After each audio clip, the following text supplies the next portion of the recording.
welcome back to News Geelong. Tonight we'll roll straight into our sports segment via the Highton Bowls Club after our very own Mr Graham Rawlins caught up with the successful Belinda Cook. The Margaret Webb Green at the beautiful Belmont Bowls Club, and a battle between second and third, Belmont and Highton in the Division 1 of the Geelong Bowls region. And it was Highton who've come away with the points, and one of the leading bowlers on a winning rink was Belinda Cook. Belinda, congratulations, and a very enjoyable game, very tight game. Very tight game indeed it was. It was more or less shot for shot all the way through the game. Yeah, so it was good. How did you find the greens, as people would expect after the 4 days of 40-degree heat we've had Monday through through Friday, and today, Saturday, a lot cooler. How did they run for you? Absolutely beautiful. No problems with them whatsoever.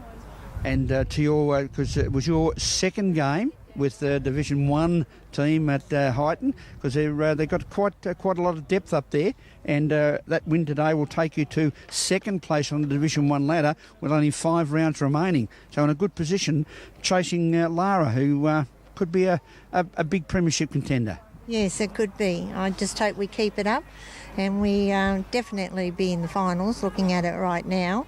So hopefully we can win the next 5 games, and we'll be up there too. And speaking of Lara, there was a lady who played with Lara, now playing down at Ocean Grove. Her name is Joan Tennant, and one of the top bowlers throughout the Geelong region. And she came a little unstuck recently, because in the Geelong Bowls Region State Singles Finals Championships, Belinda Cook defeated Joan Tennant by 13 shots. So you take a next step in the Victorian singles titles up to Bendigo. Congratulations on a very important win. Thank you very much. That Sunday we played the grand final, and it was such an exciting game. And I was so nervous because Joan Tennant, she's nothing but a champion bowler. So, but I kept my cool, and I was able to pull it through. And what was your key to success on that day against Joan? Were you able to apply the pressure with good drawing to the bowls in the early rounds? What was the story of the game?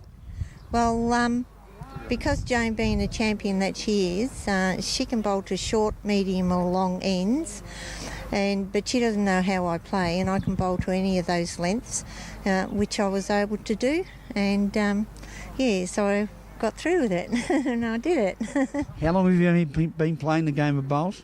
I've been bowling for 9 years, just over 9 years, and I started at Melton in Victoria. Yes. And now enjoying the Highton Bowling Club greens, the Founders Green, up there in that new Tiger turf. How do you find that? That's very good to bowl on too. All the greens there are excellent to bowl on as far as I'm concerned. Now your next step, going up to Bendigo in the next round of the state singles finals, you play against different regions in that particular event, and will that be on grass or on synthetic? Well, I'm not really sure what Bendigo's got, but Bendigo East, I think they'll all have grass greens, and we're playing that between the 10th and 16th of April, and I believe I've been told there's all up in Victoria, there's in the state 16 teams, so no doubt there'll be a round robin. Yeah. And it'll be a big week of bowls, and we look forward to seeing the name of Belinda Cook at least on grand final day, if not on the champions title at the end of the grand final.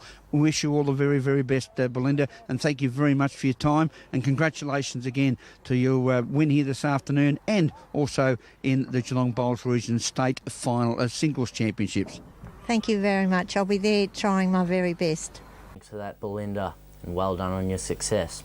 Well, speaking of success, this next story ends up with a $10,000 cheque. That's right, let's go to Sprint Cars winner, Robbie Farr.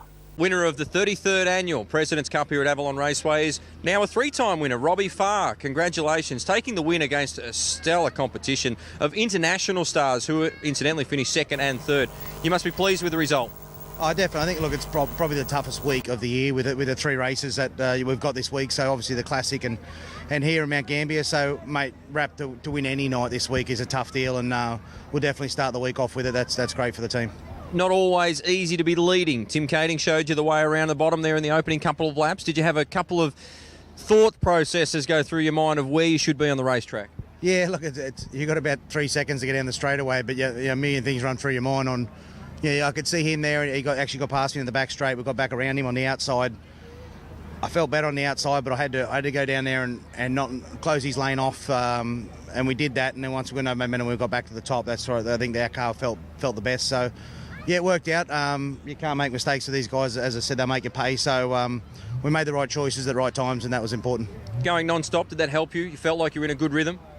Yeah, I mean, when it's so high against the fence like that, you probably don't want to restart because it opens up for a slide job on a restart, because you haven't got your momentum up. So then you start second guessing yourself, and do you go to the bottom on the restart or go to the top? And if you make the wrong choice, you're going to pay for it. So yeah, I'd rather just when you're leading and no one's bothering you there, you'd rather just keep the race going. Was this the hardest one to win of your 3 President's Cup victories? No, I don't. I don't. They're all hard because that's the week where there's 20 odd Americans and there's 50 or 60 cars here tonight, and they're all quality. There's no anyone that don't think they've got a chance at winning this race don't come. So it's a lot of good race cars, and you need to put your whole night together, not just a feature race. It's a rich paying event as well, $10,000 to the win. I'm sure you're pleased to pocket that. It'll help you certainly this week. Yeah, anytime they give you a plastic cheque, it normally means it's not about payday. So we'll take that, and as I said, we'll take some confidence into the next couple of nights, and hopefully we can repeat it. 1, maybe 2 shows. Who knows? Congratulations, Robbie, on the win. I'm sure the large crowd thoroughly enjoyed the Aussie victory. Cheers, mate. Thank you. Thanks for that, Robbie. Hope you and your Queensland team are certainly enjoying the Geelong region. That's it for sport this evening. Thank you very much for joining me. It's back to you now, Rawlo. Thank you, Alex. Another very informative sporting update. Now, you enjoy your Australia Day weekend, and of course, the football training track up at Newtown and Chewell, preparing for the local Geelong Football League 2014 season, sweating it out on the track. And now the weather outlook for Geelong and the Surf Coast expected over the coming 5 days. Tomorrow, Saturday, the first day of the Australia Day weekend, we'll have cloudy conditions early, with some isolated showers mainly in the morning, then clearing during the afternoon with an expected top of 22. Australia Day on Sunday will be mostly sunny with a top of 27 to enjoy all the activities in and around the city of Greater Geelong, from the waterfront all the way around to Rippleside Park on the shores of Corio Bay. Monday will warm up as the sunny conditions continue with a warmer 36, while Tuesday will see a sunny morning with a chance of showers later in the day as we head to a top of a very warm 39. So watch out for that slip, slop, slap and hat. Then on Wednesday, cooler conditions as the day will be partly cloudy with the prospect of isolated showers with a cooler top temperature of around 27 degrees. Today was a cloudy day with areas of rain developing early this morning, easing to isolated showers this afternoon. We reached a top temperature of 24 at 2 o'clock this afternoon. And that's the weather outlook for Geelong and the Surf Coast over the next 5 days, and in particular the Australia Day weekend, and make sure you enjoy it over the coming 3 days of the long weekend. To our man who is, well, we could call him Mr. Australia Day Geelong. He's been chairman of the committee of the organising day out at Rippleside Park for the past 13 years, Mr. Ron McVilly. Ron, you've done a great job. You deserve all the accolades that come your way. So tonight, to you, I say, remember to take your time and smell the flowers.